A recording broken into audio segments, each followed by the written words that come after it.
Всем привет, ребята, с вами Шар. Обновление по нашим любимым десантникам. С тебя лайк, ну и все такое. Намек понятен. Начинаем!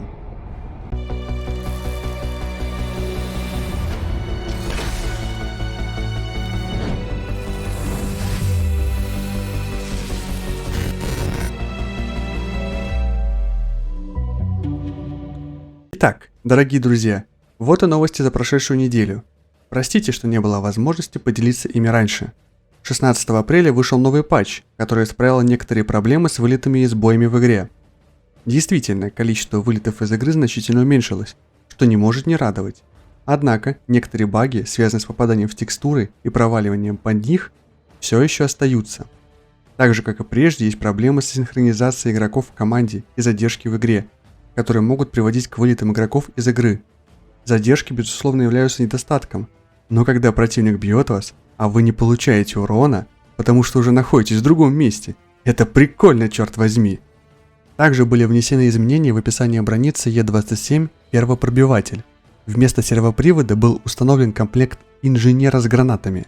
К сожалению, я не очень доволен этим изменением. Во-первых, сервопривод был доступен еще до релиза, а во-вторых, можно было бы сделать эксклюзивную версию и оставить сервопривод, добавив просто 2 гранаты, без уменьшения отдачи. Была бы имба, и гранат больше, и дальность лучше. По приказам, за эту неделю было выполнено 2 задания. Первое у автоматонов.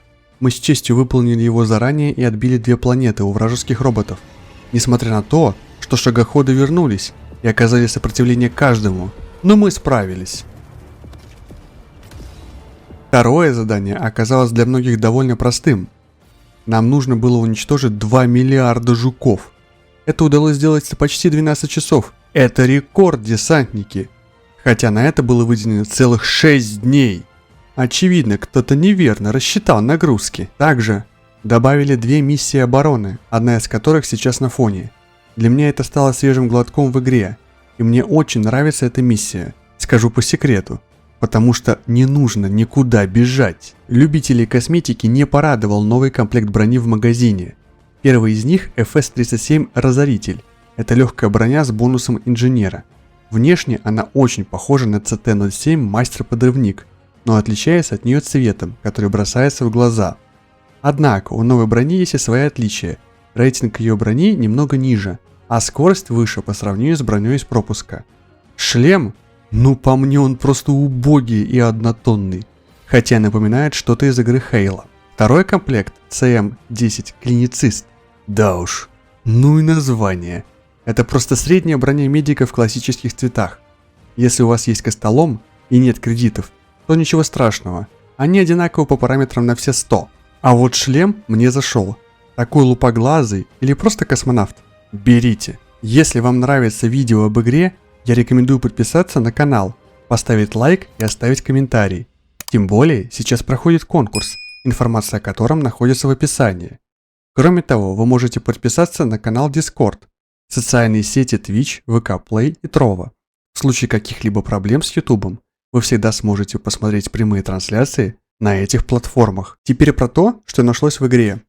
Меня тут поправил один блогер и сказал, что я показал не следующий уровень мостика, а 6-й уровень.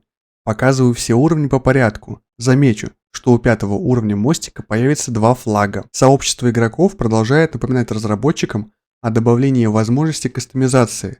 Сначала говорили о корабле, затем об оружии и броне с добавлением 4-го эффекта, а теперь добрались и до мехов, которых, к слову, я почти не вижу в игре. Было предложение, чтобы можно было менять одну руку с оружием на любую из тех, что уже есть в игре. Хотя я не уверен, что эта идея будет иметь какой-то эффект. Само предложение довольно забавное. Также я нашел видео, в котором блогер показал, что разработчики на самом деле не такие жадные, как многие думают. В видео было много юмора, но самое главное это то, что может произойти в будущем. Возможно, в супермагазине появятся лутбоксы или сундуки. Надеюсь, этого не случится. Дата-майнеры нашли в игре уничтожитель ульев. Это эксклюзивная цель для обнаружения гнезд. В вашей команде будет приказано найти близлежащее подземное главное улье. Найдя главное улье, вы вызовете разрушителя ульев. Вы должны защищать разрушителя, пока он бурит скважину прямо в улье. После бурения в гнездо улья уничтожитель доставит ядерку, способную взорвать это улье в пыль. Еще одна миссия, похожая на башни обороны. Будет эта миссия до стерилизации или использования личинки или после, мне неизвестно. Также в файлах игры нашли просто машину смерти для многих. Это танк с ракетной установкой. Ну прямо сильно похожий на наш прекрасный ТОС-1А «Солнцепек». У нас уже есть танк, есть ПВО с четверным пулеметом. Не хватало нам еще и этого. Запасаемся броней с защитой от взрывов. Но так как это еще не доделано, думаю, не в ближайшем месяце это появится. Еще в игре нашли колониальный ровер. Это машина суперземли, которые могут управлять игроки. У нее есть свойство вождения, анимация посадки в машину. Вы можете увидеть похожий в определенных миссиях, но он уже уничтожен. Ну и куда же без всеми ожидаемых иллюминатов. Есть 3D-модели варп-телепорта. Также есть 2 футажа адепта и 2 футажа, уж простите, переводятся как парень. Смотрите, как его нарисовали. Еще кому-то удалось полноценно вызвать пак медикаментов, подобный паку с патронами.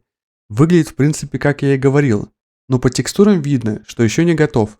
Хотя что мешало взять все из пака с припасами и поменять просто ячейки на красные, которые так и говорят врагу: «Эй, смотри, это я несу жизнь всем!» Играйте в хорошие игры. Играйте в кайф. Всем. Пока-пока.